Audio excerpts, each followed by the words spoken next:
Okay, so today we're going to be reviewing two books, Once and Future Witches and Still Alice. This is going to be spoiler-free for both of these books. I'm going to try to keep it relatively brief. There will be timestamps in the description if you want to skip around. Once and Future Witches is a historical fantasy, very environmental, very character-focused, interesting plot, but incredibly slow-moving. This takes place in a time where women have little to no rights, and it follows three sisters who have had a rough upbringing and have split ways. They come back together, but there's a lot of scars and a lot of pain in their past that keeps them at a distance from each other, at least at the beginning. But they decide to team up because this is a world where where witchcraft is largely believed but has been snuffed out. And these three sisters want to bring it back. So they begin or join the women's suffrage movement, and witchcraft is essentially used as a tool, a literary tool in this book, to represent all that these women are fighting for.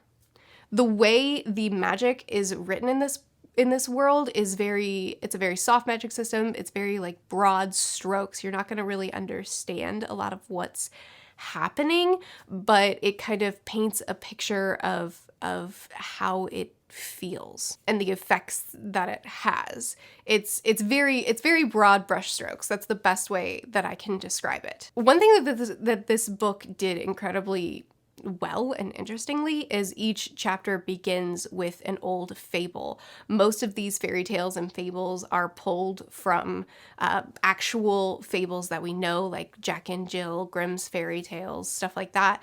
And it takes those, but it twists them a little bit to make them unique to this story.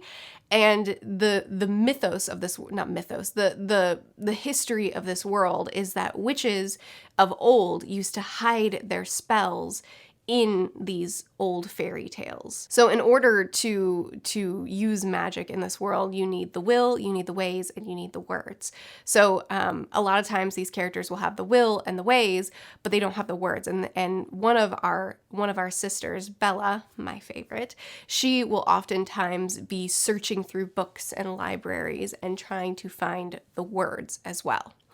So one thing that this book did, that probably my favorite thing that this book did, is we would see little excerpts from fairy tales, and through that excerpt the words would be there, and we would use those words later on in the book for the magic, or in the chapter usually for the magic. I had pretty mixed feelings about this book, and it's mostly almost all preference stuff. So I think that this book was written brilliantly. I think that it was executed brilliantly.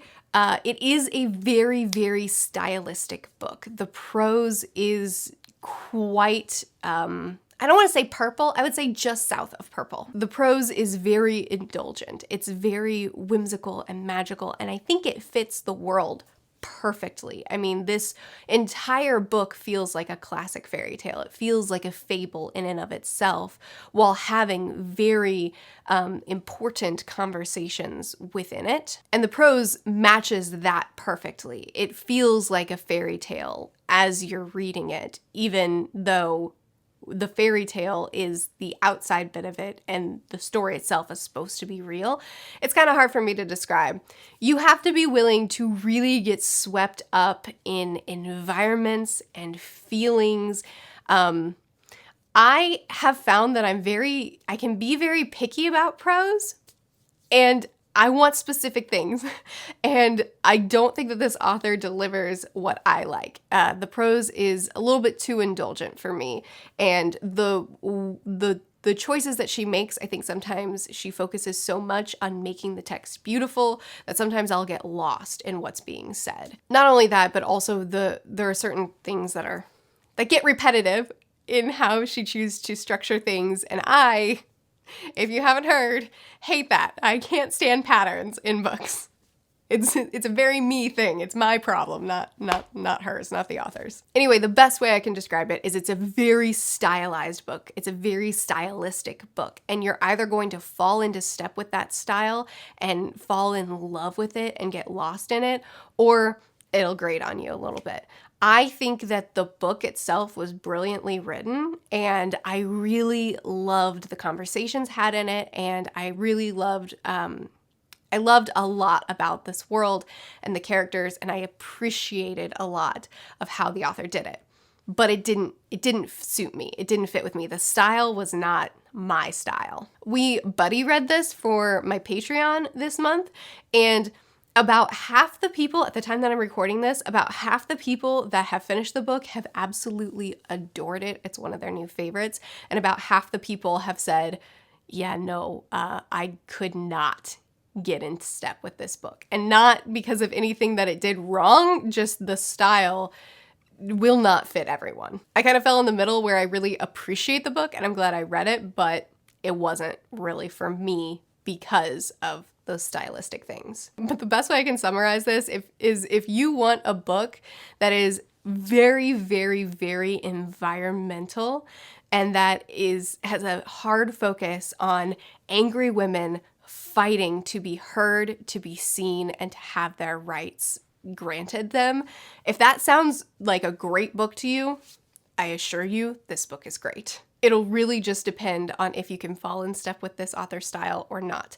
And like I said, for me, I kind of fell in the middle. I loved a lot about this book. I felt like there were scenes where I was completely swept away, and then there were scenes where I just wanted to put the book down for a while, read something else, and then come back to it. I enjoyed the conversations. I enjoyed the will. I didn't enjoy the ways. Book reference. I'm so clever. Moving on, the next book that I'm reviewing in this video is Still Alice, which is, I guess I would call it a literary fiction. And this was recommended to me by a friend because I love And Every Morning the Way Home Gets Longer and Longer so much. And my friend hasn't even read that, but he was sure, based off of what I've said about Every Morning, he was sure that I would love this. And he was right. Still Alice is about a woman who has an early diagnosis for Alzheimer's. She has early onset Alzheimer's. And she is 50 at the time of her diagnosis. Her kids are all grown. Her husband and she are both academics. She's a professor of psychology. She's incredibly smart and she is very, very driven and very advanced in her career. And then suddenly she starts forgetting. She'll be on a run and she doesn't know where she is. She'll have just set something down and she doesn't know where she put it. And at first it's simple things that it's just like, oh, I forgot something. Shucks, I must be overwhelmed. I must be busy. I must be overworked. But then it's big things like I make this run on this path every day and now I don't know my own city. She goes to the doctor. She finds out that she has early onset Alzheimer's. And at first she hides it because her brain, her mind, her intellect is everything she is. But then she starts letting her family in, and we are with her while we watch her lose her memories. We see a lot. I don't want to say too much, but I do. So, okay. I'll say this, at the beginning of the book, I thought this was nonfiction because it's delivered in a pretty dry way, but that's not necessarily a negative. It's just the way it's delivered. And I think the audiobook is what got me there, because with nonfiction, usually things are said to us, and then with fiction, things are performed. We could have a conversation with a room full of people and they would all sound exactly the same. The narrator, who is the author narrated her own book. She didn't pitch her voice really at all for the characters, so they just all had the same voice, which is fine. It's usually found in nonfiction, not in fiction. So I think just the audiobook kind of confused me a little bit. And I was a little bit disappointed because Alice felt so real. Her family felt so real. What she went through, how they reacted to everything. I thought I was reading someone's real story, which is not a negative. That's obviously a positive for your book. You want your characters to feel so authentic that you're disappointed when you find out that they're not alive. But I thought I was reading someone's real story, and I really appreciated that. Anyway, dementia runs in my family, and I won't say that it's a fear of mine, but it's something that I'm very aware of, and it's something that I don't want for myself. So seeing this happen to someone still relatively young as far as how the disease usually works, and seeing her fear as it's still, her life, there's still a lot of her life to live, but now there's not, or at least not in the same way that she thought. I felt it. But also reading Alice's story and seeing her steps and seeing how it happened from her mind, I think also was really great for me as far as understanding people in my own family that I interact with on a regular basis, seeing why Alice was not only just forgetful. It's not just like, oh, I walked into a room and I was distracted, so now I've forgotten what I came in here for. And so then you leave, and then once you leave, you're like, oh yeah, I remember. You walked back in the room, you were distracted, you forgot again. This happens to me, and it's annoying, but that's about all. And seeing how what's happening to her is very, very different from what happens to me when I'm forgetful helps me to understand how it's not just like, oh, I forgot something again, but it's actually something really scary. And understanding why a lot of times the reaction is anger and lashing out instead of just an awareness of, I forgot something. Understanding the fear and the anger that comes with it first person. I mean, not first person, it was written in third person, but seeing it from Alice's perspective was really great for me as far as just understanding my family a little bit better. I'm very grateful that I read this. I feel like I understand the disease a little bit more in more of a first person way instead of from the outside. And I'm really grateful for this book for that. And it's something that I'm going to be thinking about for a while in a good way. I feel very, very attached to Alice and her family, her kids specifically. I also think the author did an excellent job of talking about simple things and then later showing Alice interacting with those things in a completely different way. She did such a great job of not being heavy-handed and not saying, look, reader, see what I did here, but just putting it there and letting me go, oh, wow. I don't know. She did great. I'm very impressed with this book.